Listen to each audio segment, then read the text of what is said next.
رحم اللہ من قرأ الفاتحہ.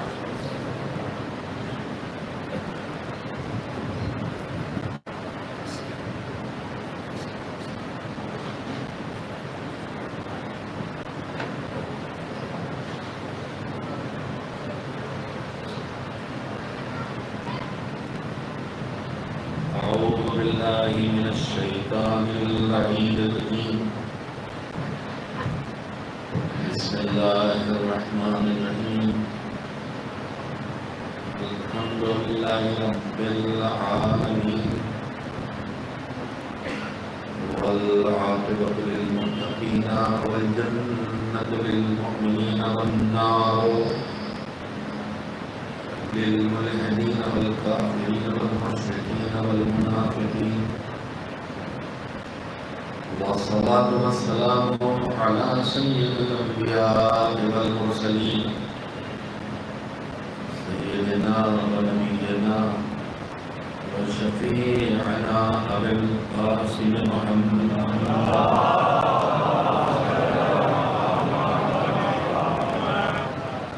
وآله الطيبين الطاهرين المعصومين المظلومين واللعنة الدائمة الباقية على آبائهم أجمعين من الآن إلى يوم الدين. أما بعد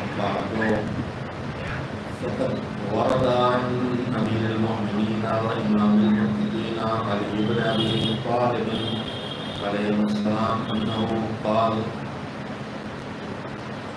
من استحكمت لي فيه خصلة من خصال الخير احتملته عليها واغتفرت فقد ما سواها ولا أغتفر فقد عقل ولا دين. سلام علیکم.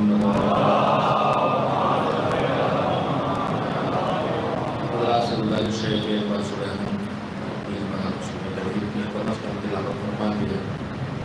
مرحوم مانور زہرا بنت وجہ حسین اور مرحوم سید متقابلی ابن یوسف علی کی روح کو روشنی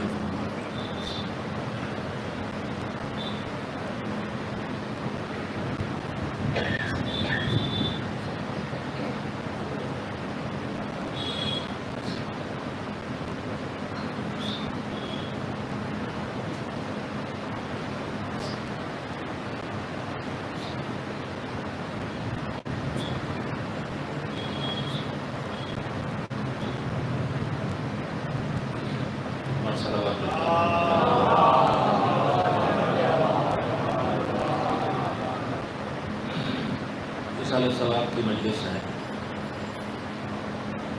یعنی وہ لوگ جمع ہوئے ہیں جن کا اس بات پر اطمینان ہے، ایمان ہے. مجھے لگتا ہے اگر یہ بڑے پنکھے تھوڑا بند ہو جائیں تو میں نے محسوس کیا کہ مرثیہ جب سن رہا تھا تو آواز آ رہی تھی، الفاظ کم سننے کے لیے. جی مجھے پنکھوں کی زحمت نہیں ہے، مومنین میرے الفاظ سنیں. یہ الفاظ سنیں مجھے دقت نہیں ہو رہی ہے. نہیں یہ لگا لیں گے. نہیں میں جو بس کر رہا تھا مجھے زحمت نہیں ہے. میں سامعین میں جب بیٹھا تھا تو مجھے لگا کہ الفاظ صاف نہیں سنائی دے رہے، اس لیے ایک صلوات بھیجیں.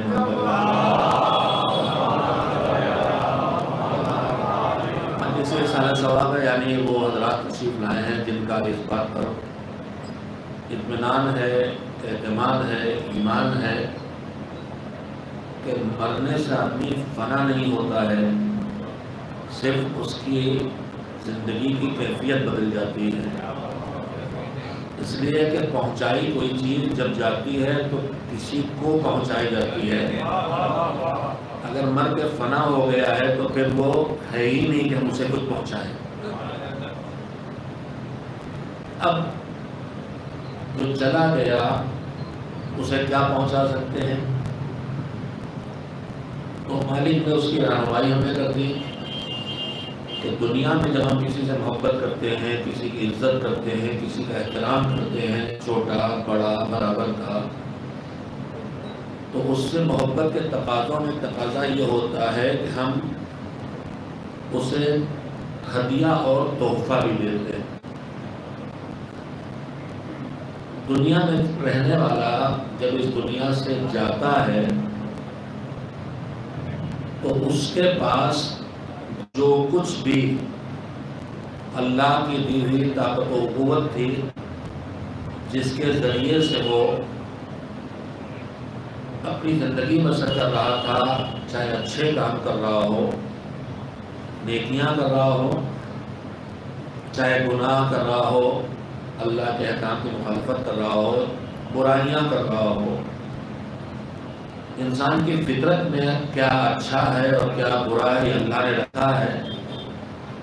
مذہب یہ نہیں سکھاتا ہے کہ اچھا کیا ہے برا کیا ہے، فطرت انسانی انسان کو بتاتی ہے اچھا کیا ہے برا کیا ہے، لیکن جب فطرت ماحول سے، پرورش سے، دوسری چیزوں سے متاثر ہو کے اچھے کو برا اور برے کو اچھا بنانے لگتی ہے تو اس وقت دین آ کے بتاتا ہے کہ تم غلطی کر رہے ہو، تمہارا ماحول اچھے کو برا بنا رہا ہے، برے کو اچھا، اچھا یہ ہے برا یہ ہے۔ اصل میں یہ چیز اللہ نے ہماری فطرت میں رکھی ہے، اچھا جو ہے وہ اچھا لگے اور جو برا ہے وہ برا لگے، سوائے اس کے کہ آدمی اپنی فطرت کو کچل ڈالے۔ حتیٰ کہ جو اچھائیوں کی راہ پہ نہیں بھی ہیں وہ بھی اچھائی کو پسند کرتے ہیں۔ میں نے تربیت پائی ہے اپنے بزرگوں کے، خوش نصیب ہوں ایسے بزرگ مجھے ملے، مولانا صلی اللہ علیہ وسلم، علامہ سید شاہ ہے، جوادی اللہ مقامہ جیسے بزرگ ملے ہندوستان میں، پھر انہی کے توسط سے مجھے شہید باقر الصدر کے علیہ الرحمہ کے شاگردوں کی بارگاہ میں حاضری کا اور ان سے استفادے کا موقع ملا۔ میں اپنی شان نہیں کرنا چاہتا، میری کوئی اوقات نہیں ہے جب وہ علی سینا ساری زندگی علم و حکمت کے دریا جاری کر کے کہیں کہ عمر گزاری کے نتیجے میں پہنچا کہ سمندر کے کنارے کھڑا ہوں اور میرے ہاتھ میں کٹھی ریت آئی ہے بس، اور ہم میں سے کون ہے جو اپنے کسی ہنر پہ بیٹھے؟ وہ علی جس کے پاس ہر کمال اپنے عروج پہ تھا، وہ علی جس کے پاس ہر کمال اپنے عروج پہ تھا، دنیا کے لحاظ سے یا آخرت دین کے لحاظ سے، مادی لحاظ سے یا معنوی لحاظ سے، جتنی چیزیں انسان کے لیے ناز کی بات ہو سکتی ہیں۔ دنیاوی لحاظ سے آدمی کے پاس پیسہ ہوتا ہے تو آدمی اسے اپنے لیے باعث عزت سمجھتا ہے، اور ہم بھی باعث عزت سمجھتے ہیں، پیسے والوں کی عزت کرتے ہیں، اقتدار والے کی عزت ہوتی ہے، خاندان والے کی عزت ہوتی ہے، کسی کی اولاد اچھی نکل گئی تو وہ باعث عزت و افتخار بنتا ہے۔ یہ دنیاوی نقطہ نظر سے ہے، لیکن دینی نقطہ نظر سے، معنوی نقطہ نظر سے اگر دیکھا جائے تو علم عزت کا ذریعہ ہے، شرافت عزت کا ذریعہ ہے، بہادری آپ ہمارے درمیان جو کھلے ہاتھ کا سخاوت مند ہوتا ہے اس کی عزت ہوتی ہے، کنجوس کی عزت نہیں ہوتی۔ تو معنوی مادی لحاظ سے جتنی چیزیں عزت کا ذریعہ ہیں، اگر ان پہ نگاہ ڈالیے تو وہ ساری کی ساری میرے مولا علی کی ذات میں موجود ہے۔ کسی کو اگر اس پر ناز ہے کہ میں فلاں گھرانے میں پیدا ہوا ہوں تو ان سے اونچا کون ہے جو بولے اللہ کے گھر میں پیدا ہوا؟ کسی کو اس پر ناز ہے کہ میری شادی فلاں اونچے گھرانے میں ہوئی ہے تو ان سے آگے کون ہے کہ جس کی شادی ہے جو افضل کائنات ہے ان کی بیٹی سے ہوئی ہو اور بیٹی بھی افضل کائنات کا ٹکڑا ہو۔ اگر کسی کو اس پہ ناز ہے کہ میرے بچے بڑے قابل ہیں تو کون ہے علی کے علاوہ جس کے بچے اپنے بچپن میں جنت کے جوانوں کے سردار بنا دیا؟ کسی کو اگر اپنے اقتدار پہ ناز ہے تو کون ہے علی کے علاوہ جس کے پاس اقتدار ایسا ہو کہ اشارہ کر دے تو سورج پلٹ آئے؟ تو دنیاوی لحاظ سے بھی اگر دیکھا جائے تو ان سے آگے کوئی نہیں۔ اور اگر میں مختصر کر کے، مجھے شرف ہے پہلا کہ ممبر پہ آدمی بیٹھے، اور دوسرا شرف میں کہہ سکتا ہوں کہ ممبر وہاں نصیب ہو جہاں صاحبان شعور تشریف فرما۔ یہ شرف ہے، دوہرا شرف ہے میرے لیے۔ میں جوانی میں آیا پھر اس کے بعد نہیں آیا، اور بڑھاپے میں ایک مرتبہ تو آ ہی گیا ہوں، آگے اللہ جانتا ہے۔ ارے بڑھاپے میں نہیں آیا تو بھی جوانی تھی، 10 سال پہلے جوانی تھی بھائی، اب بڑھاپا آ گیا۔ ایک سلام لے دیں آدمی کس چیز پہ بیٹھے؟ ہم میں سے تھوڑا سا کہ علم آ جائے غرور، تھوڑی سی کتابت آ جائے غرور، تھوڑا سا پیسہ آ جائے غرور، تھوڑا سے اقتدار آ جائے غرور، تھوڑی سی شکل صورت آ جائے جس میں میرا کوئی دخل ہی نہیں، خاندان میں پیدا ہو گیا میرا کیا دخل ہے بھائی، پھر کہے گا غرور، وہ تو اسی مٹی کے خیر۔ تو دیکھیں ہمارے پاس جن میں سے کوئی ایک چیز ہو تو آدمی کو گزر جاتی، فلاں عالم، بات سے شرف ہے، کسی بڑے عالم کی نسل عالم نجم الملت ہونا خود ایک شرف ہے، بڑا شرف ہے، شرف ہے، غرور نہ ہونا چاہیے، شرف ہونا اور ہے، اس شرف پہ غرور ہونا اور ہے، سعادت شرف ہے، خاندان ہونا شرف ہے، علم ہونا شرف ہے، باشعور ہونا شرف ہے، لیکن شرف پانا اور ہے، اس شرف پہ غرور کرنا اور ہے۔ شرف کا کوئی ٹکراؤ انکساری سے نہیں ہے، بلکہ انکساری شرف کا نتیجہ ہوتی جاتی ہے۔ درخت میں جتنا پھل بڑھتا جاتا ہے اتنے ہی نتیجے میں درخت جھکتا چلا جاتا ہے، تو جتنا ملتا جائے آدمی کو اتنا جھکتا چلے۔ بہرحال آپ سے بات بھی عرض کر رہا ہوں، میری اوقات کیا ہے، غرور کس بات پہ آدمی کرے، میرے مولا کے پاس کیا نہیں ہے جس پہ آدمی ناز کرتا ہے۔ مادی لحاظ سے میں نے عرض کر دیا، معنوی لحاظ سے سلونی قبل ان تفقدونی، جو چاہو پوچھ لو، زمین سے زیادہ آسمانوں کے راستوں سے واقف۔ معنوی لحاظ سے ان سے بڑا زاہد دنیا میں نہیں دیکھنے ملتا، معنوی لحاظ سے ان سے بڑا انصاف پسند دیکھنے کو نہیں ملتا۔ تو جتنی چیزیں آدمی کو مل جاتی ہیں کوئی ایک، تو اس کی نسل گزر جاتی ہے اس پر ناز کرتے ہوئے، وہ سب میرے مولا کے پاس ہیں۔ آپ کہیں گے سب کہاں ہے، دولت پہ لوگ ناز کرتے علی کے پاس نہیں ہے۔ آپ کہہ رہے ہیں علی پھٹے ہوئے جوتے کو ٹاپ کے پہنتے ہیں، سوکھی ہوئی جو کی روٹی کھاتے، اتنے غریب ہیں علی، آپ یہ کہہ رہے ہیں۔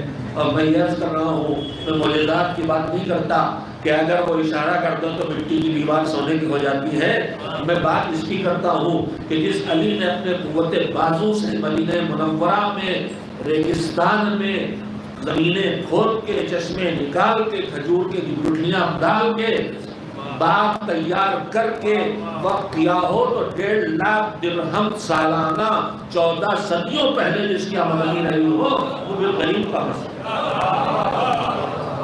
آپ کو لگتا ہے غریب ہے، سوکھی جو کی روٹی کھا رہے ہیں، آپ کو لگتا ہے غریب ہیں، میں کہتا ہوں اتنے غلام روز آزاد کرتے غریب کہاں سے ہیں؟ اتنے کوئی ان کے دروازے سے خالی ہاتھ واپس نہیں جاتا، غریب کہاں سے ہے؟ تو کہا پھر دکھائی کیوں نہیں دیتا؟ کہا بات یہ ہے کہ دولت دکھائی وہاں دیتی ہے جہاں آ کے رک جائے، اور علی وہ ہے جنہیں بستر پہ چین نہیں آتا ہے جب تک جو آیا ہے وہاں پہنچ نہ جائے جہاں پہنچنا چاہتا۔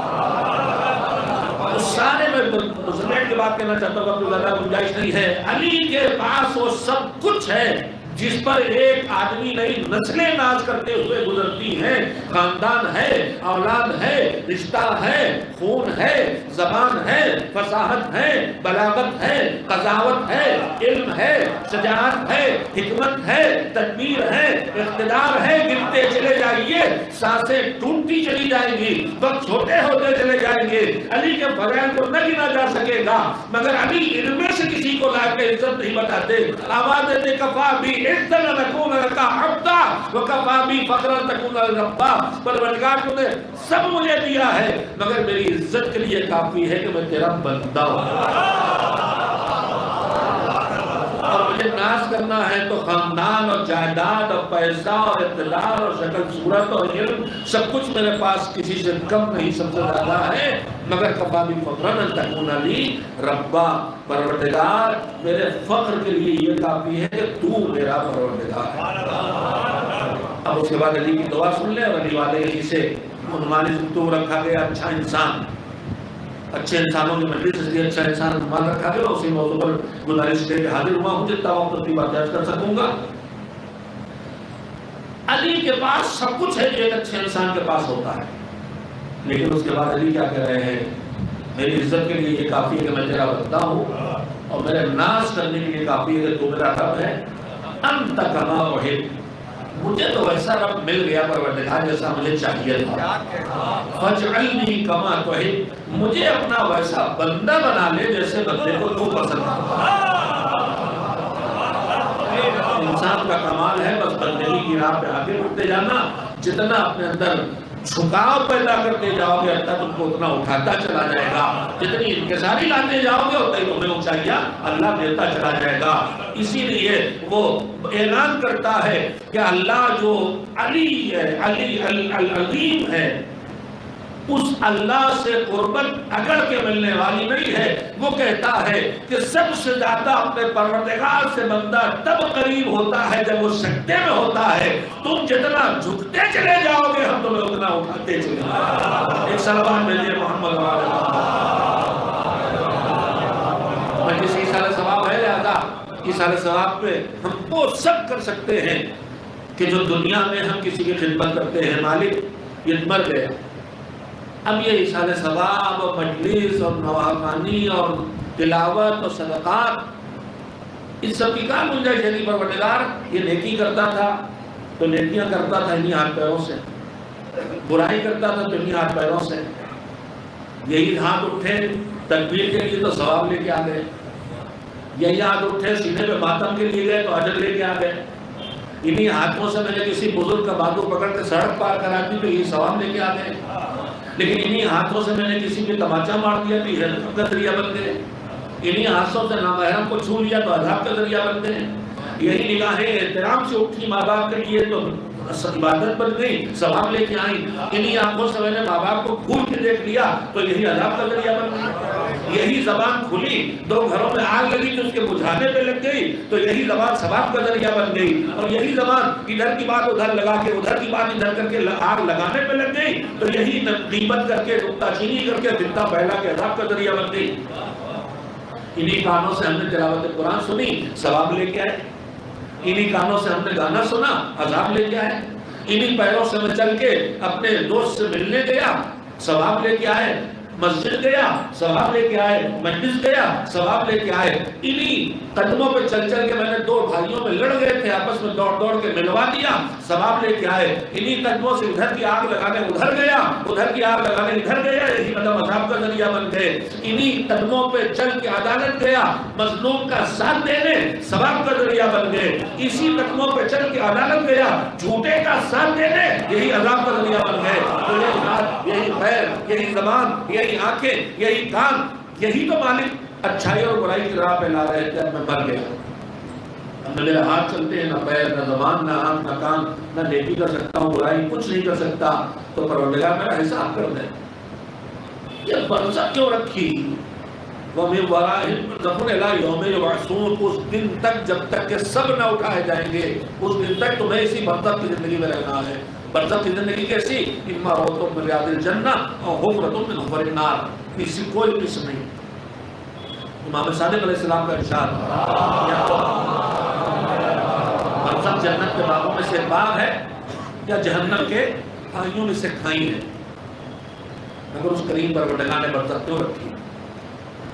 کہا تم جب تک زندہ تھے، تم تلاوت کرتے تھے تمہیں ثواب تلاوت ملتا تھا، تم ماتم کرتے تمہیں ثواب ماتم ملتا تھا، تم نماز پڑھتے تمہیں ثواب نماز ملتا تھا، ثواب نماز ملتا تھا، تم صدقہ دیتے تمہیں ثواب صدقہ ملتا تھا، مگر ہم نے اپنا کرم بڑھا لیا، اب تم دنیا سے چلے گئے۔ اگر ایسے چھوڑ کے گئے ہو کہ جو خدمت کا سلسلہ جاری رکھنا چاہتے ہیں تو اب تلاوت کو کریں گے، تمہیں بھی ثواب ملے گا، انہیں بھی ثواب ملے گا، صدقہ کو دیں گے، تمہیں بھی ثواب ملے گا، انہیں بھی ثواب ملے گا۔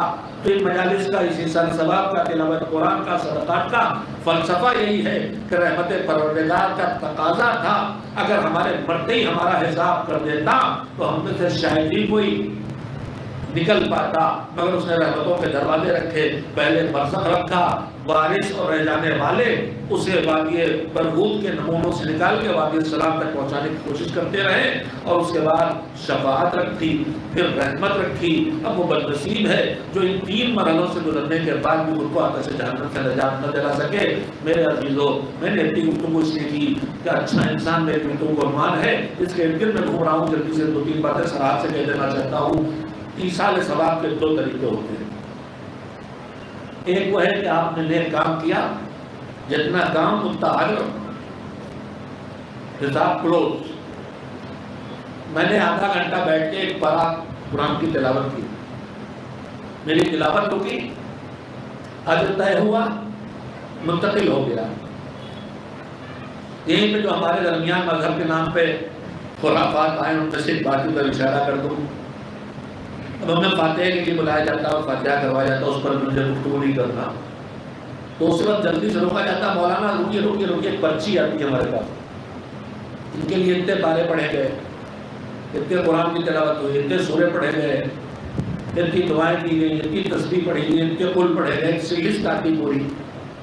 اور تقاضا یہ ہوتا ہے کہ آپ یہ مولانا کے ہاتھ میں دے جو فاتحہ پڑھوا رہے ہیں، وہ اس کو بھی ملاحظہ فرمائیں اور بتائیں کہ اس کے لیے یہ تلاوت ہوئی۔ میرے عزیزو، یہ دین کی سمجھ کی کمی کا نتیجہ ہے۔ کیا مولانا الاٹ کریں گے؟ جب آپ تلاوت کر رہے تھے اسی وقت مالک نے وہاں پہنچا دیا، اب یہاں آپ اس کا تذکرہ کر کے کوالٹی ڈاؤن کر رہے ہیں، اس کے علاوہ اور کچھ نہیں کر رہے۔ اس کے لیے روایات بکثرت ہے کہ آدمی نیکی کرتا ہے تو 10 ملتے ہیں، اور پہلی مرتبہ گناتا ہے تو اجر 3 ہو جاتے ہیں، دوسری بار گناتا ہے تو اجر 1 رہ جاتا ہے، تیسری بار گناتا ہے تو اجر 0 ہو جاتا ہے، اور اللہ کہتا ہے نام عمل سے ثواب ہٹاؤ، اس نے مجھ سے کچھ پانے کے لیے کیا ہی نہیں، یہ تو نام کے لیے کر رہا تھا تو نام کما رہا۔ ایک صلوات بھیجیں محمد والے۔ وہ باتیں بھی، نیکیاں وہ بھی ہیں جو نیکی کے ساتھ سلسلہ ختم ہو جاتا ہے، لیکن ایک نیکی وہ بھی ہے کہ نیکی ختم ہو جائے، سلسلہ عمل ختم ہو جائے، اثر باقی رہے۔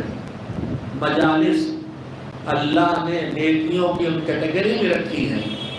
میں نماز پڑھوں 2 رکعت تو 2 رکعت نماز پڑھی، اس کا ثواب گیا، حساب بند۔ میں نے 500 روپے صدقہ دیا، ثواب گیا، حساب بند۔ تو میری ہر نیکی ایک نیکی ہے جو اپنے وجود میں جو دلوا سکے گی دلوائے گی، اور حساب بند ہو جائے گا۔ مگر مجلس اس عبادت کا نام ہے جو خود بھی عبادت ہے اور دوسری عبادتوں کے راہ پہ ڈالتی بھی ہے۔ مجلس ایسی ہو جائے کہ کوئی نماز کا پابند اٹھے تو جب تک پابندی کرے گا تب تک ثواب جاتا رہے گا۔ مجلس ایسی ہو جائے کسی بے ردا کے سر پہ حجاب آ جائے تو جب تک حجاب رہے گا ثواب وہاں جاتا رہے گا۔ مجلس ایسی ہو جائے کہ کسی مومن کی توہین کرنے والا سوٹ دے ہاتھ سے مومن کا دل نہیں دکھانا ہے، تو جب تک اس کی زبان کے ضربت سے قوم بچی رہے گی اس کا ثواب اس سارے ثواب پہ جاتا رہے گا۔ لہذا ہماری مجلسوں میں کوشش یہ ہونا چاہیے کہ وہ تذکرے ہو کہ مجلس ختم ہو جائے مگر اس کی خوشبو نہ رکے، مجلس رک جائے مگر اس کی روشنی نہ رکے، مجلس ذاکر کی آواز رک جائے لیکن اس کا آوازہ پھیلتا رہے۔ اچھا انسان، اچھے انسان کے اس لیے اچھے انسانوں کہ موضوع رکھا گیا ہے۔ میرا وقت تو آدھا سے زیادہ میں نے تمہید میں ختم کر ڈالا، اور تجربے کار قسم کے لوگ جنہیں موضوع دیا جاتا ہے وہ یہی کرتے ہیں۔ میرے دوست نے، اللہ میں سلامت رکھے، ہم لوگ کو میں جب زیر تعلیم تھے تو وہاں موضوعی مجالس ہوتی تھی، تب ایک دوست سے ان کو موضوع ملا، ہم نے کہا ہم لوگ جانتے تھے کہ یہ اپنی تیار مجلسیں پڑھتے ہیں، موضوع پہ نہیں پڑھتے، کہا کیا کرو گے؟ پہلے دیکھ لینا کیا کریں گے۔ اپنی انہوں نے زبردست مجلس پڑھی، جب کے بارے میں جملہ بھی سنا فرمایا، بزرگوں کی باتیں۔ ایک ہی تقریر ہم لوگ جمع تھے جب نازمیہ میں پڑھتے تھے یا نکلے تھے، ہر سال وہ ایک مجمع میں کرتے تو ہم سب سے کامیاب ہوتے تھے۔ تو ہم نے علامہ جوادی اللہ مقامات سے گزارش کی کہ ایک ہی مجلس ہر سال پڑھتے اور کامیاب ہم لوگ محنت کر کے آتے ہیں، ہم کامیاب ہوتے نہیں ہوتے۔ کر لیں تمہاری کیا کامیاب ہو، تمہاری ہر بات تو غیر معتبر ہے، یہاں وہ پڑھ دیا، وہاں وہ پڑھ دیا، وہاں وہ پڑھ دیا۔ یہ معتبر مجلس ہے کہ ایک ہی پڑھی جا رہی ہے، جب مسلسل دہرائی ہے تو ہو جاتی معتبر مجلس۔ بات کے لیے میں نے کر دی۔ تو میرے عزیزوں میں سمیٹ کرنا چاہتا ہوں، مجلس ایصال ثواب کا وہ ذریعہ بن سکتی ہے جس کے ذریعے یہ نیکی رکے مگر اجر کا سلسلہ نہ رکے۔ اچھا انسان اگر اس مجلس سے کوئی بن کے نکلنے کی ہلکی سی خوشبو بھی پا جائے، اچھے انسانوں مجلس کی اچھے انسان کی بات کی، اب میں جلدی سے موضوع پر جو باتیں کر سکتا ہوں کر لوں۔ میں نے جو حدیث پڑھی ہے تو مولا کائنات امیر المومنین حضرت ابو بکر توجہ دیں گے، مولا نے فرمایا کہ من استحکمت لی فیہ خصلۃ من خصال الخیر احتملتہ علیہا واغتفرت فوق ما سواہا۔ تم میں سے جو تم علی والے ہو، جو تم علی سے محبت کرتے ہو، جو تم علی کے عاشق ہو، جو تم علی کے نام پہ آتے ہو، چاہے تم جات و داغ ہو، چاہے پنڈت رتن ناتھ سرشار ہو، چاہے محمد عبد القدوس ہو، چاہے شجاعت عباس زیدی ہو، تم جو علی کے نام پہ آتے ہو علی کے پاس، تو سنو علی تم سے چاہتے کیا ہے؟ من استحکمت لی فیہ خصلۃ من خصال الخیر۔ پروردگار عالم نے ہم انسانوں کے اندر ہمیں اپنے کمالات کے اور صاحب کمال ہونے اور صاحب فیض ہونے کے تقاضوں کو پورا کرنے کے لیے بنایا ہے۔ جیسے ایک آرٹسٹ ہے، آپ شاعر ہیں، آپ شعر کہتے ہیں تو شعر اپنی پوری صلاحیت لگا کے کہتے ہیں، اور پوری زندگی شعر کہنے کے بعد اس میں کوئی ایک آتا ہے کہ یہ میرا، وہ خود کہتا ہے کہ یہ شعر، یہ میں نے سارے شعر اس شعر کے لیے کہے، یعنی یہ شاہکار ہے میرا، میں نے اپنی طاقت اس پہ لگا دی۔ ایک آرٹسٹ تصویر میں بھی یہ کہتا ہے میرا شاہکار ہے۔ تو پروردگار عالم جس کی قدرت لامحدود ہے، اس نے بھی خلقت کی، بے شمار مخلوق اس کی ہے، لیکن اس نے اپنی شاہکار مخلوق قرار دیا انسان کو۔ یعنی اس کی قدرت تو محدود نہیں ہے، لیکن محدود گنجائش والی مخلوق میں سب سے زیادہ جو اللہ کا ہنر سامنے آ سکتا ہے، اس ہنر کے وجود کا نام ہے انسان۔ میں لفظوں کو سنبھال کے بولو ہوں، مالک کی بارگاہ میں کوئی گستاخی نہ ہو۔ یعنی اللہ کا فیض و کرم عمدہ آ رہا ہے کہ کیسے پہنچائے دوسرے تک، مگر دوسرے کی گنجائش تو ہونا چاہیے۔ آپ تبرک بانٹ رہے ہیں، آپ نے بھر کے میرے ہاتھوں میں دے دیا، میں نے خوب بڑے بڑے ہاتھ اللہ نے مجھے دیے، میں نے پھیلا بھی لیے، مگر اس میں کتنا آئے گا؟ آئے گا تھوڑا سے، باقی گرے گا۔ تو آپ کے پاس تو دونے کے بہت ہے میرے پاس، لیکن میرے پاس لینے کی جگہ نہیں، تو میں کیسے لے لوں؟ آپ کو رکھے میں 20 کلو، مگر میں تو 2 کلو زیادہ نہیں ہاتھوں میں اٹھا سکتا، تو میں کیسے لے لوں؟ اس کے پاس دینے کو بہت ہے، مگر لینے والے کی گنجائش کی کمی ہے، لہذا اس نے مخلوق بنائی وہ کہ جس مخلوق میں فیض الہی کی جتنی گنجائش ہو سکتی ہے وہ سب آ گئی، اور اس مخلوق کا نام ہے نور اول۔ اس نور اول سے کہ 2 سرے ہیں، ایک سرا ہے جو ادھر سے لیتا ہے، ایک سرا ہے جو ادھر پہنچاتا ہے۔ میں اس موضوع میں گفتگو نہیں کرنا چاہتا، صرف آپ کے دلوں میں تصور لانا چاہتا ہوں۔ اللہ نے اس فیض کے ذریعے، وسیلے کے ذریعے انسان کو خلق کیا۔ اب یہ انسان اس کی کائنات کا افضل مخلوقات کا افضل ترین وجود ہے۔ اللہ کی مخلوقات بے حساب ہیں، ان بے حساب مخلوقات میں انسان افضل ہے۔ مجھے اس وقت اس کی دلیلیں نہیں دینا، ایک ہمارے درمیان طے شدہ بات ہے، لیکن اس میں ایک گزارش کرنا چاہتا ہوں کہ صرف سب سے افضل نہیں ہے، بلکہ اللہ نے اس کے اندر ایک گنجائش رکھی ہے کہ ساری مخلوقات، ساری زندگی وہی رہتی ہیں جو ہیں۔ پتھر پتھر رہتا ہے، درخت نہیں بنتا، درخت درخت رہتا ہے، جانور نہیں بنتا، جانور جانور رہتا ہے، انسان نہیں بنتا۔ کسی میں گنجائش نہیں۔ توجہ دے، اہل علم تشریف فرما ہے، باپ سمیٹ کے عرض کر رہا ہوں، تمام مخلوقات میں جو جیسا ہے ویسا ہے۔ پتھر آتا ہے، ہیرا بن گیا، تو میں کہوں گا پتھر ہیرا بن گیا مگر ہے تو پتھر ہی۔ پتھر عقیل بن گیا مگر پتھر ہے۔ نباتات میں نہیں آیا، جمادات سے نباتات میں نہیں آیا، نباتات سے حیوانات میں نہیں آیا، تو کسی میں کوئی گنجائش نہیں ہے۔ لیکن انسان میں گنجائش یہ ہے، یہ اونچا بھی اٹھتا ہے، یہ نیچے بھی گرتا ہے، یہ ترقی بھی کرتا ہے، یہ تنزلی بھی کرتا ہے۔ اپنے روزمرہ کے گفتگو سے نکال لیں، کبھی کبھی ہمارے درمیان کچھ لوگ ایسے پیدا ہوتے ہیں اور ہیں اللہ کی انہی کی وجہ دنیا باقی رہتی ہے، کہ جن کے پاس بھلائی ہی بھلائی دیکھنے کو ملتی ہے۔ کوئی غریب ہے چپکے سے مدد کر دی، کوئی پریشان حال ہے چپکے سہارا دے دیا، کہیں جھگڑا ہے جا کے چپکے سے نپٹا دیا، مجلس میں موجود، مسجد میں موجود، مصلی میں موجود، فرشادہ میں موجود، سب کا احترام، سب سے محبت، سب کے ساتھ نرم رویہ، سب کے ساتھ خوش اخلاقی۔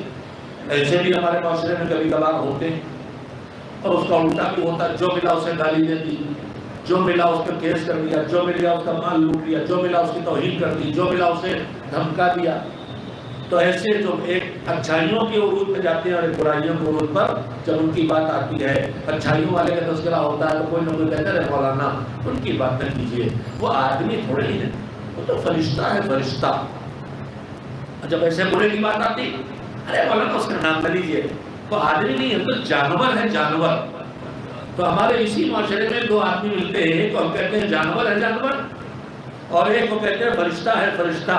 یعنی یہ آدمی اونچا بھی اٹھتا ہے اور اتنا اونچا اٹھتا ہے کہ فرشتہ ہونا اونچا ہونا نہیں ہے، فرشتے اس کے قدموں کے نیچے پر بچھاتے ہیں، اور یہ آدمی نیچے گرتا ہے تو اتنے نیچے گرتا ہے کہ قرآن مجید کہتا ہے کہ پتھروں سے بدتر ہو جاتا ہے، اس لیے کہ پتھروں سے پانی کے سرچشمے پھوٹتے ہیں اور یہ انسان یزید بن کے پیاسوں کے پانی بند کرتا ہے۔ تو اٹھتا بھی ہے، گرتا بھی ہے، گرتا ہے تو پتھروں سے بدتر ہو جاتا ہے، اٹھتا ہے تو فرشتہ نہیں بنتا، فرشتوں سے بہتر ہو جاتا ہے۔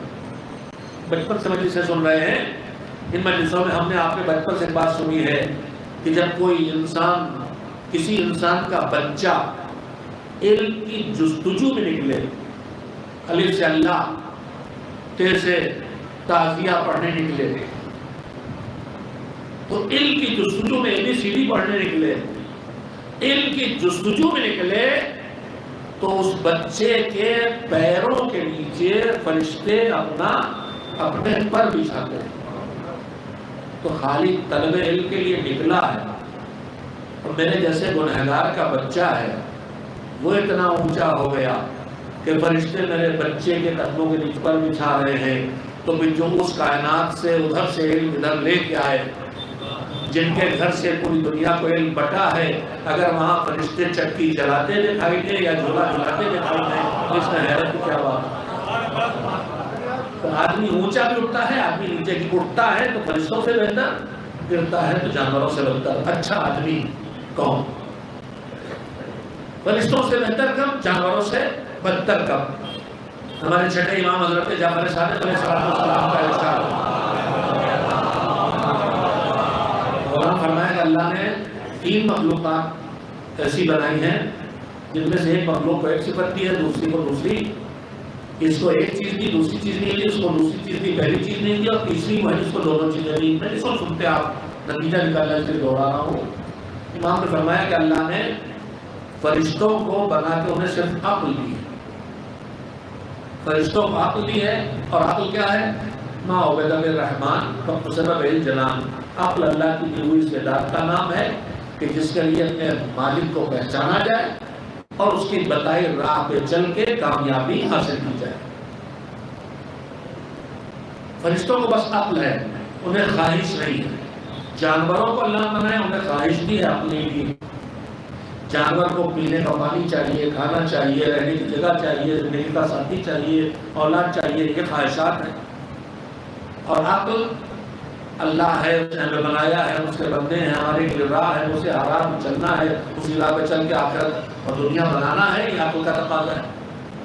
تو امام نے فرمایا کہ اللہ نے فرشتوں کو صرف عقل دی ہے، خواہشات نہیں دی۔ نہ فرشتے کو نیند آتی ہے، نہ فرشتوں کو شادی کی ضرورت ہے، نہ فرشتوں کو اولاد کی تمنا ہے، اس کے پاس خواہشات نہیں۔ اور انسان جانور کے پاس خواہش ہے، بس کھانا چاہیے، پانی چاہیے، رہنے کی جگہ چاہیے، زندگی کا ساتھی چاہیے، دوسرے ضروریات چاہیے۔ اس کے پاس عقل نہیں ہے کہ کہاں سے لے، کہاں سے نہ لے، کس کی سنے، کس کی نہ سنے، اس کے پاس عقل نہیں ہے۔ مگر اللہ نے انسان کو عقل بھی دی ہے اور خواہشات بھی دی ہے۔ انسان کو عقل دی اور خواہشات بھی دی۔ پروردگار جب عقل پا کے وہ فرشتہ بنا اور خواہش پا کے جانور بنا، تو پھر ہمیں خواہش انہیں دی کیوں؟ ہمیں خواہش دی کیوں کہ مصیبت بنے؟ یہ خواہش ہمیں جہنمی بنائے، یہ خواہش ہمیں چوری بنائے، یہ خواہش ہمیں غاصب بنائے۔ پیسے کی لالچ آئی، ہم نے دھوکے کرنا شروع کیا، پیسے کی لالچ آئی، ہم نے غصب کرنا شروع کیا، پیسے کی لالچ آئی، ہم نے دین فروشی شروع کی۔ نہ یہ خواہش ہوتی نہ ہم ماما بیچتے، نہ اقتدار کی خواہش ہوتی نہ ہم باطل کا راگ الاپتے۔ اگر حالات حاضرہ آپ کے سامنے ہیں تو ہر جملے کے پیچھے ایک تاریخ ہے۔ اگر خواہش اقتدار یا پیسے کی خواہش نہ ہوتی تو ہم اپنا ضمیر نہ بیچتے، اپنا دین نہ بیچتے. تو اتنی بری چیز ہے تو انہیں دی کیوں؟ میرا مالک جواب دے گا کہ ہم نے جو دیا ہے وہ برا نہیں ہے، تمہارا استعمال اسے برا بناتا ہے. ہم نے تمہیں مٹھائیاں بھی دی ہے، حد سے زیادہ کھاؤ گے تو شوگر کے مریض ہو جاؤ گے، اقتدار میں رہو گے تو یہ نعمت اور نہ مصیبت ہو جائے گی. تو نعمتوں کا بجا استعمال نعمت رکھتا ہے، نعمتوں کا بیجا استعمال اسے مصیبت بنا دیتا ہے. خواہش نہ دیتا تو نہ دنیا میں گھر بنتے، نہ دنیا میں شادیاں ہوتی، نہ دنیا میں اولاد ہوتی، نہ نسل بنتی، نہ آخرت کا تصور ہوتا، نہ جنت کی فکر ہوتی، نہ جنت کا گھر ہوتا. یہ خواہش ہی ہے جو دنیا کو بھی آباد کرتی ہے اور آخرت کو بھی آباد کرتی ہے. مگر اس خواہش پر قابو ضروری ہے. خواہش اکیلی بربادی کا سبب بن جائے گی. اللہ نے فرشتوں کو صرف خواہش دی، جانوروں کو صرف عقل دی، لیکن انسانوں کو عقل بھی دی اور خواہش بھی دی.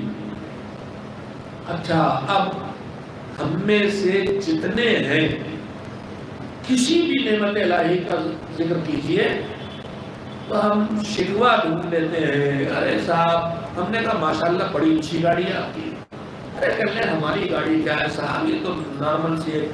دیکھیے لوگوں کے پاس کئی لاکھ کے رولز رائس ہیں، پی ایم ڈبلیو ہیں.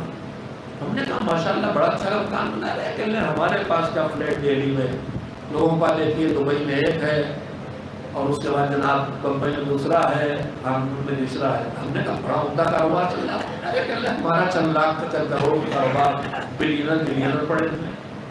تو دنیا کی جس نعمت کا تذکرہ کیا آپ نے ڈھونڈ لیا کہ ہمارے پاس کیا، شکوے کے لہجے میں آ گیا.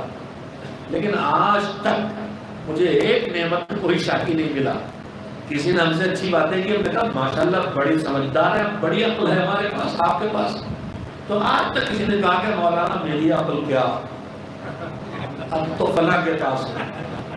تو اب ہم سب دعوے دار ہیں کہ کس نعمت سے ہم پوری طرح سے سرشار ہیں، ہم سب عقل والے ہیں.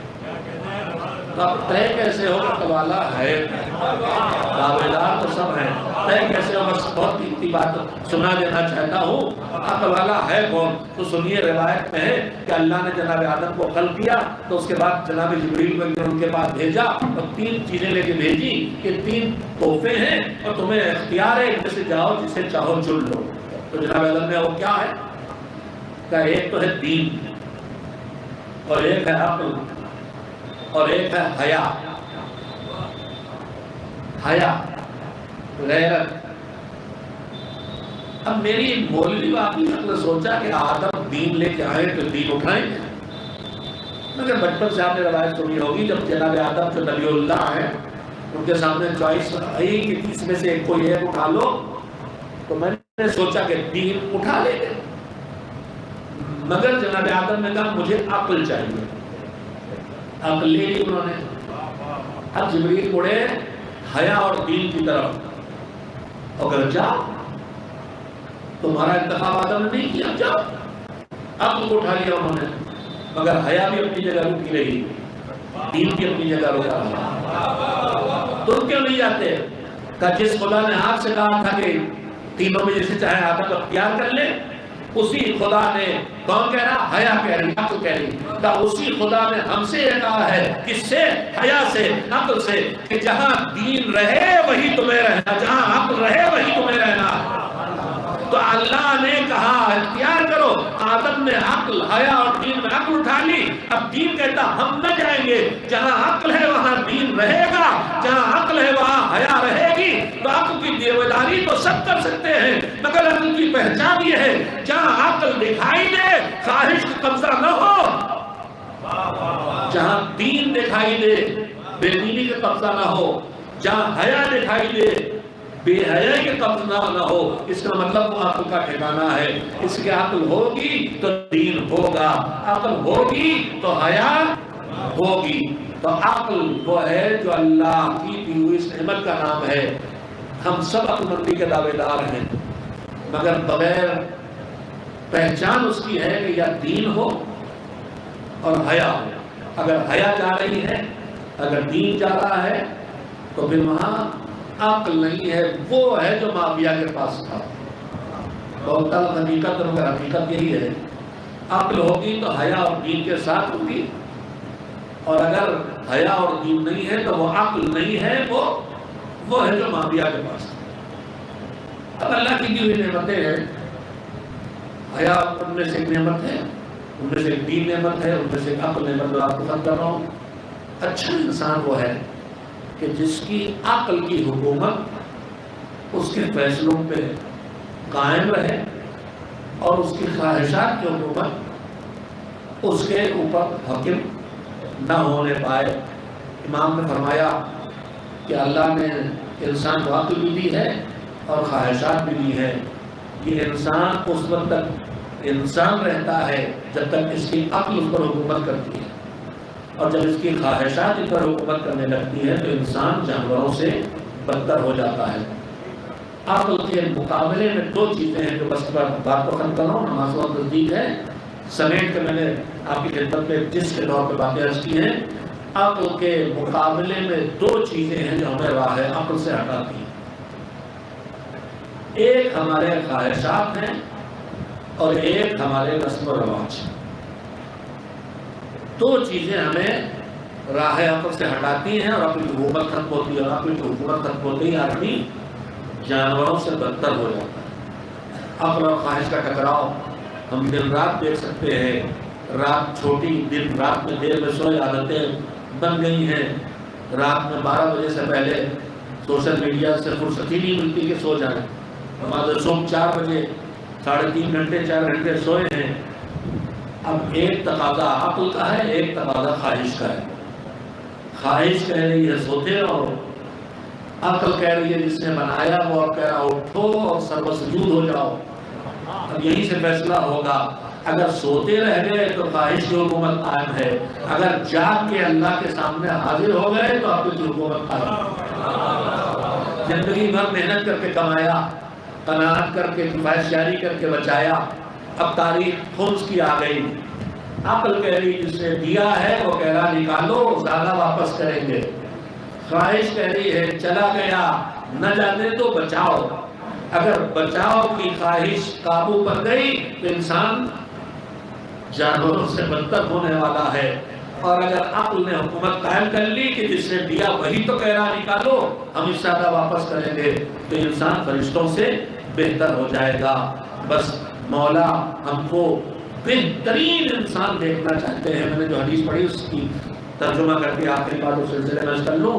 مولا فرماتے ہیں کہ اللہ نے تم انسانوں کو وہ ساری چیزیں عطا کر دی جو ایک اچھے انسان کی ضرورت ہے۔ صلاحیتیں ہی صلاحیتیں ہمارے اندر، صلاحیتیں، اور ہمیں اچھائی پسند بھی ہے۔ میں نے بیچ میں بتائی تھی رہ گئی تھی مجھ سے چھوٹی سی چیز کہ ہم چاہے اس نیکی کو اپنا نہ پائیں مگر ہم پسند اسی کرتے ہیں۔ چور پکڑا داروغہ جی نے، اس کا انٹروگیشن شروع کیا، پٹائی وٹائی شروع کی، بتاؤ اکیلے چوراتے ہو کوئی اور ساتھ بھی ہے؟ موٹر سائیکل چورائی تھی، گئے نام بتاؤ۔ اب وہ پٹ رہا بیچارہ، حضور بس ہمیں بس ہمیں بس ہمیں، اور داروغہ صاحب پیٹے جا رہے ہیں، اور ساتھیوں کا نام بتاؤ، اور ساتھیوں کا نام بتاؤ۔ اس نے کہا حضور زمانہ اتنا برا ہو گیا ہے کہ ایماندار پارٹنر ملتے ہی کہاں ہے، میں اکیلے ہی ہوں اس کام میں۔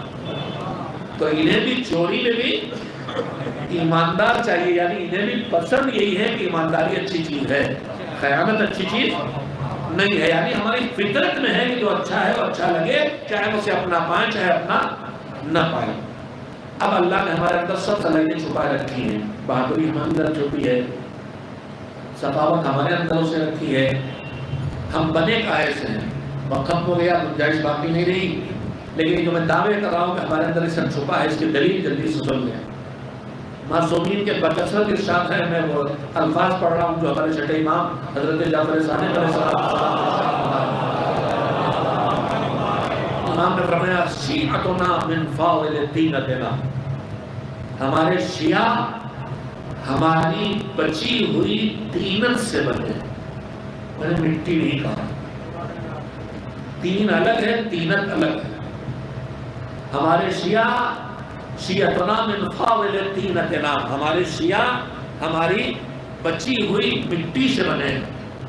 اس کے نتائج میں ایک نتیجہ یہ ہے کہ یفرحون لفرحنا ویحزنون لحزننا، جب ہمارے بچے سے بنے ہیں تو ہماری خوشی میں وہ خوش ہوتے ہیں، اور ہمارے غم میں وہ غم زدہ ہو جاتے ہیں۔ مگر اس بچی ہوئی طینت سے جو ہم بنے ہیں، اس کا مطلب سمجھنے کے لیے میں اپنے بچپن کی زندگی کی ایک مثال دیتا ہوں۔ ہمارے گھروں میں روٹی پکتی اور اب بھی پکتی ہے، کبھی کبھی میٹھی ٹکیاں بنتی ہیں۔ میٹھی ٹکیاں جب امی بنا رہی ہیں تو اس میں گھی بھی ڈالا ہے، دور غربت ہے، شکر بھی ڈالی ہے۔ اب آٹا گوندھا جا رہا ہے، آٹا گوندھ گاندھ کے ٹکیوں کی لوئیاں بنا لی گئی، لیکن جب آٹا گوندھ لیا جاتا تو لوئیاں تیار ہو جاتی تھیں، تو اب جو تسلے میں تھوڑا بہت بھرا ہے، جو ہاتھوں میں تھوڑا بہت بھرا ہے، وہ چھڑایا جاتا تھا۔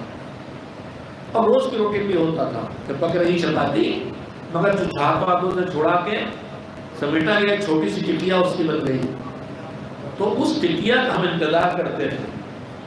ابھی جو میٹھی ٹکیا پک رہی ہے اس میں تو ہر چیز امی نے اپنے تجربے سے اتنی ڈالی جتنی ہونا چاہیے، اتنی شکر، اتنا گھی، اتنا دودھ، اتنے میوے، مگر یہ جو آٹا چھڑایا جا رہا ہے، ان ہاتھوں میں سے کچھ نکلا، کچھ تسلے میں سے نکلا، تو ان چھوٹے ہوئے حصے میں وہ سب نہ ہوگا جو اصل میں ہے، مگر اس میں سے کچھ نہ کچھ ہوگا۔ چھوٹے تو بات کو آگے بڑھاؤ۔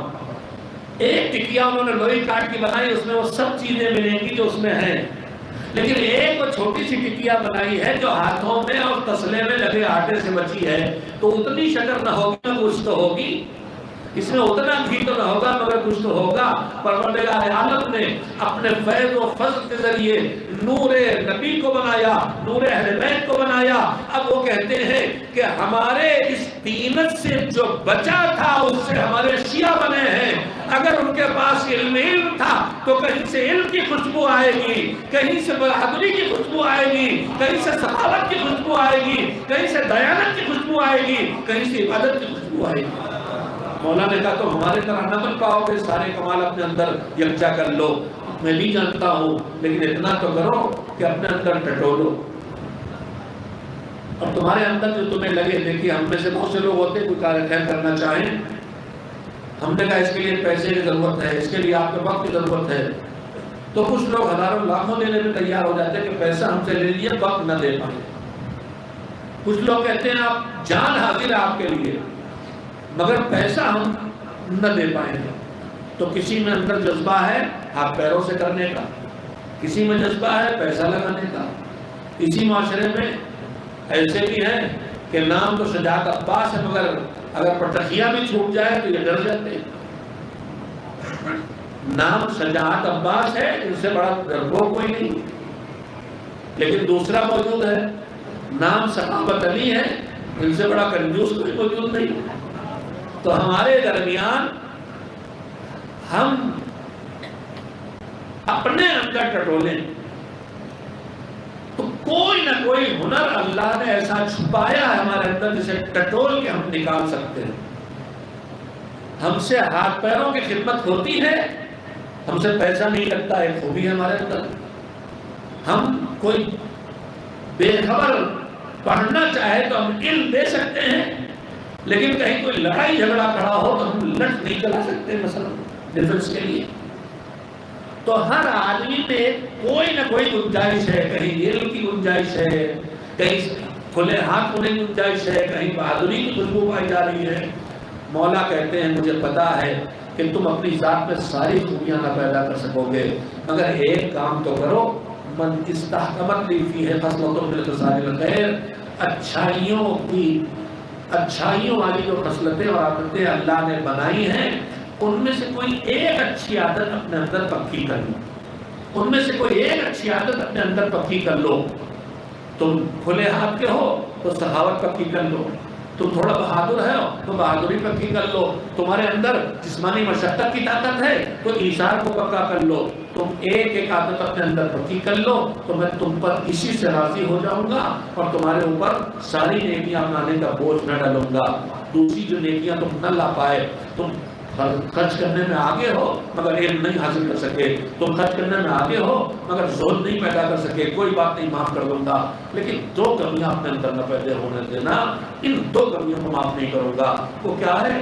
وَلَا أَقْتَرِفُ أَقْتَفِرُ فقط عقل ولا دین، اپنے اندر اور کمیاں آ جائیں تو آ جائیں، آ جانے دینا، لیکن اپنے اندر نہ عقل کی کمی آنے دینا نہ دین کی کمی آنے دینا۔ تمہاری زندگی میں عقل کی حکومت رہے، تمہاری زندگی میں دین کی حکومت رہے، یہ علی کی پسند ہے اور یہی ہمارا پیغام ہے اور یہی دین کی آواز ہے۔ تمہارے اوپر عقل کی حکومت ہونا چاہیے اور عقل کو بہکنے سے بچانا ہے تو پھر اس کے اوپر دین کی مدد ہونا چاہیے۔ کربلا میں آپ جا کے دیکھیں، خواہشات کنارے لگا دیے گئے، آرزویں کنارے لگا دی گئی، تمنائیں کنارے لگا دی گئی، توقعات کنارے لگا دیے گئے۔ بس وہاں یہ دیکھا جا رہا ہے ہماری عقل ہم سے کیا کہہ رہی ہے، ہمارا دین ہم سے کیا کہہ رہا ہے، اور عقل و دین سمیٹ کے لے گئے تو یہاں تک لے گئے کہ سب چلا جائے مگر اللہ کی رضا نہ جائے۔ پوری زندگی کا محاصل یہ ہے کہ ہم اپنی پوری زندگی اس طرح بسر کریں کہ ہم اللہ کی رضا تک خود کو پہنچا سکیں۔ کربلا والے ایک ہی ان کا ہدف ہے کہ پروردگار ہم سے راضی ہو جائے۔ صبح عاشور سے عصر عاشور تک جو قربانیاں دی گئی ہیں ان میں الگ الگ رخ ہے، الگ الگ رنگ ہیں۔ جو بھی گیا حسین سے اجازت لے کے گیا، حسین نے رخصت بھی دیا، حسین نے اس کے سلام آخر پر یا مدد کے استغاثے پر حسین اس کے پاس بھی پہنچے، لوگوں کو رخصت بھی کیا ہے، لوگوں کو میدان سے لے کے بھی آئے ہیں، کبھی زندہ جسم لے کے آئے ہیں، کبھی شہید جسم لے کے آئے ہیں، کبھی جسم کے ٹکڑے لے کے آئے ہیں، مگر انداز الگ الگ ہیں۔ رخصت کر رہے ہیں تو کبھی بھتیجا جب قدموں سے لپٹ کے بوسے دینا شروع کرتا ہے، چچا اب تو جانے کی اجازت دیجیے، چچا اب تو جانے کی اجازت دیجیے، تو کیسے رخصت کیا؟ بھائی کی یادگار یتیم کو کلیجے سے لگایا اور اتنی دیر تک روئے کہ دونوں بے ہوش ہو کے گر پڑے۔ یہ ایک انداز ہے رخصت کرنے کا۔ بیٹا جب رخصت ہو رہا تھا، بہن سے پھوپھی سے اجازت لے کے آ گیا، اماں سے اجازت مل گئی، پھوپھی سے اجازت مل گئی، بابا رخصت کیجیے، بابو پکڑ کے سوار کیا، ادھر گھوڑے پہ علی اکبر چلے، بڑی مشکل سے اجازت ملی ہے، تیز دوڑاتے ہوئے گھوڑے کو چلے تھے کہ ایک مرتبہ کانوں میں ایسی آواز آئی جیسے کوئی ٹھوکر کھا کے گر پڑا ہو۔ مڑ کے دیکھا تو بابا زمین سے اٹھ رہے ہیں خواب جھاڑتے ہوئے۔ بابا اس احمد کیوں کی؟ کہا بیٹا تم نہیں جانتے، اگر صاحب اولاد ہوتے تو سمجھتے، اور جب تک دکھائی دیتا رہوں مڑ مڑ کے اپنا چہرہ دکھا کے جاتے رہتا۔ رخصت کیا حسین نے، الگ الگ انداز سے رخصت کیا، اور اس کے بعد لے کے آئے تو بھی الگ الگ انداز سے لے کے آئے۔ جب کڑیل جوان بھائی کے سراہے پہنچے، بھیا نے وصیت کر دی، آقا شرمندہ ہوں، بھتیجے سے پانی کا وعدہ کیا تھا، پانی نہ لا سکا۔ ارے یہ تو عذر ظاہر ہے عباس کا۔ اصل عباس یہ چاہتے ہیں کہ میرے بھیا میرے آقا کی لاش کوئی اٹھانے والا نہ ہوگا تو میرے آقا کو میری لاش اٹھانا نہ پڑے۔ عباس کی لاش کو چھوڑ کے آئے، قاسم نے جس کے ٹکڑوں کو سمیٹ کے لے کے آئے، اکبر کے لاش سے کلیجے سے برچھی نکال کے سینے سے لگا کے لے کے چلے، نہ لے چل سکے تو بچوں کا آواز دی مجھے پہنچاؤ، بچوں کے ساتھ اکبر کی لاش پہنچائی۔ کربلا کے میدان سے اصغر کی لاش کو کیسے لے کے آئے، ہاتھوں پہ لے کے آگے بڑھے، رباب کا چہرہ سامنے آ گیا، انا للہ و انا الیہ راجعون کہہ کے پیچھے قدم اٹھائے، پھر ہمت پڑھائی، رضا میں قضائہ و تسلیما لامرہ۔ تو حسین کے انداز بدل رہے ہیں، رخصت کے انداز بھی بدل رہے ہیں، واپس لانے کے انداز بھی بدل رہے ہیں، پر دو فکرے سنے آپ کو ہے انشاءاللہ، مگر ایک انداز حسین کا نہ بدلا۔ لے کے آئے، کسی کو گود میں لے کے آئے، کسی کو چادر میں سمیٹ کے لے کے آئے، کسی کو کلیجے سے لگا کے لے کے آئے، کسی کو ساتھیوں کے ساتھ اٹھا کے لے کے آئے، مگر جو بھی لاش لے کے آئے ایک عمل حسین کا نہ بدلا۔ چاہے حبیب کی لاش اٹھائی تو لے کے آئے، اللہم تقبل منا ھذا القربان، پروردگار میری اس قربانی کو قبول کر لے۔ عباس کی لاش چھوڑی، میری اس قربانی کو قبول کر لے۔ اکبر کی لاش اٹھائی، میری اس قربانی کو قبول کر لے۔ اصغر کا جنازہ اٹھایا، میری اس قربانی کو قبول کر لے۔ دن بھر حسین بارگاہ خدا میں اللہ کی بارگاہ میں قربانی دے کے قبولیت کی دعا کرتے رہے۔ اب رضا پروردگار کے لیے جان دینے والا سو گیا، سر کٹا کے سو گیا۔ اب کون ہے جو اس قربانی کو راہ خدا میں پیش کرے۔ سناٹا پھیلا، عاشور کی شب آئی، شام غنیمہ آئی، رات کا سناٹا پھیلا، یتیموں کو سمیٹ کے زہنم میں بٹھایا، بیواؤں کو سمیٹ کے زہنم میں بٹھایا۔ جب ذرا ہنگامہ کم ہوا تو مقتل میں زینب نکلی بھیا کی لاش ڈھونڈنے۔ دور نشیب میں بھیا کی پامال لاش دکھائی دی، گھوڑوں کی ٹانگوں سے کچلی ہوئی پوریا لاش جس پہ سر نہیں، جو خاک و خون میں ڈوبی ہوئی۔ میں سمجھا بہن دوڑ کے بھیا کی لاش سے نپٹ جائے گی، مگر علی کی باوقار بیٹی باوقار قدم اٹھاتے ہوئے حسین تک آئی، گھٹنے زمین پہ رکھے، بھوکی پیاسی زینب نے کانپتے ہاتھوں سے بھیا کی لاش اٹھائی۔ پروردگار، جس نے ساری قربانیاں تیری بارگاہ میں پیش کی تھی، اس قربانی کو اپنی اس کنیز سے قبول کر لے۔ اللہم تقبل منی ھذا القربان۔ مالک کی قربانیاں صرف تیری رضا کے لیے دی ہیں، ہمیں اپنی رضا عطا فرما دے۔